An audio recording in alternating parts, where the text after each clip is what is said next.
किसी को बुरा नहीं बोला। ये एक मैं भगवान को बहुत बहुत उसका आभार हूँ, उसके श्री चरणों में अपना माथा टेकता हूँ कि मुझे गंदे वर्ड नहीं बुलवाए। जो बातें मैंने बोली थी वो बाकायदा सच थी और आज सबको पता है कि सच क्या है। सर वो पैसा देना चाहते और सबका देते तो 11 महीने कम नहीं होते। 11 महीने में बच्चे पैदा होके और लगभग बैठने की कंडीशन में आ जाते हैं। 11 महीने कम नहीं होते, वो देना ही नहीं चाहते थे और देते तो कंपनी बंद नहीं करते। तो यही नरेश जी के ऑडियो आ रहे हैं, आप लोगों ने सुन भी लिए होंगे सामने जो नरेश जी। तो ये पूरी मिली भगत से एक कार्रवाई हुई है, पूरी मिली भगत से।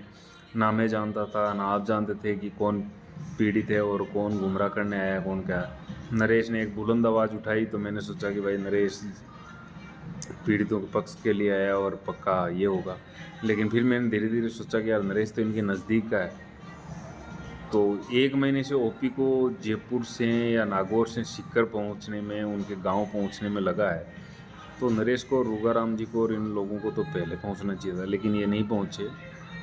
तो कहीं ना कहीं दाल में काला है। तो धीरे धीरे पता किया तो पता चला कि नहीं, ये तो चोरों के मौसेरे, कोई मामा हैं, कोई भाई हैं, कोई कुछ हैं और चोरों को बचाने की कार्रवाई में लगे हुए हैं। और आज ये इनके पास में मैं रोया भी हूँ, गिड़गिड़ाया हूँ। आज मैं बैंकों से डिफ़ॉल्टर हो चुका हूँ, हर तरफ से बैंकों से डिफ़ॉल्टर हो चुका हूँ। यानी कि लोन को बचाने के लिए लोन लेना पड़े।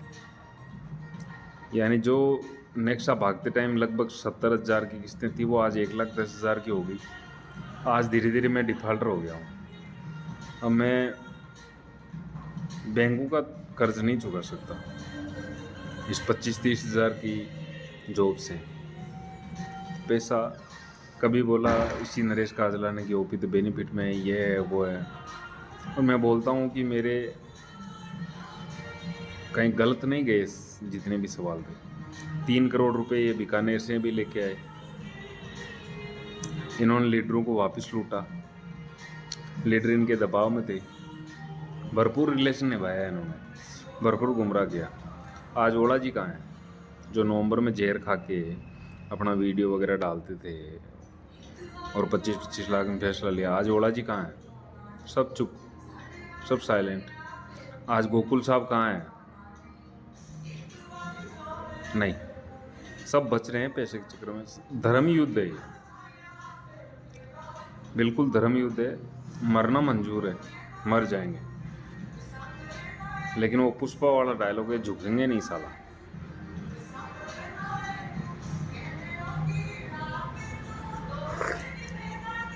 अब इतनी चीज़ें आने के बाद में भी सच्चाई नहीं। मैं सबसे बोलता हूँ, जितने लोग हैं जो गुमराह कर रहे हैं और करने में जो थे, खुद गुमराह होने के बाद में इंसान दूसरे गुमराह करता है, उनसे मैं हाथ जोड़ के बोलता हूँ अब वक्त है, अब जग जाओ, अब लोगों को जगाओ और अब सच्ची और अच्छी कार्रवाई करो। आप लोगों ने कोई नहीं ओपी को गालियाँ दे दी, कोई बुरा नहीं ओपी और कोई बुरा नहीं मान रहा। दे दिया आपने, आपकी बुद्धि इस प्रकार की थी, आपकी बुद्धि पे शैतान हावी थे।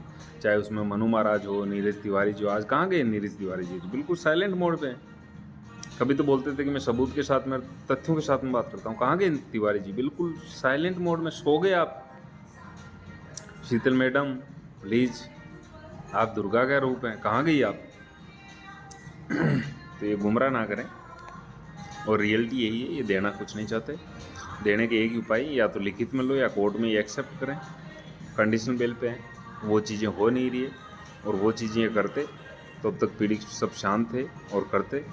नहीं तो पीड़ितों को अभी एक ही उपाय है, एफआईआर करो। चाहे उसमें लीडर मैं भी हूँ आपका, मुझ पर भी एफआईआर करो। मैं जवाब दूंगा, मैं बताऊंगा मेरे पास में पैसा नहीं अटका है, ये है वो है वहाँ।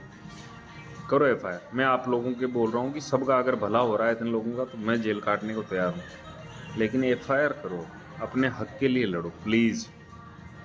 पैसा रुका नहीं है, लड़ो प्लीज़ प्लीज़, आपसे हाथ जोड़ के बोल रहा हूँ, लड़ो। नहीं तो ऐसे है ना, ऐसे विधर्मी लोग पैदा होते रहेंगे।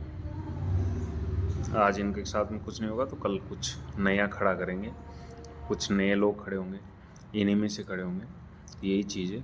तो मैं आज सभी से बोल रहा हूँ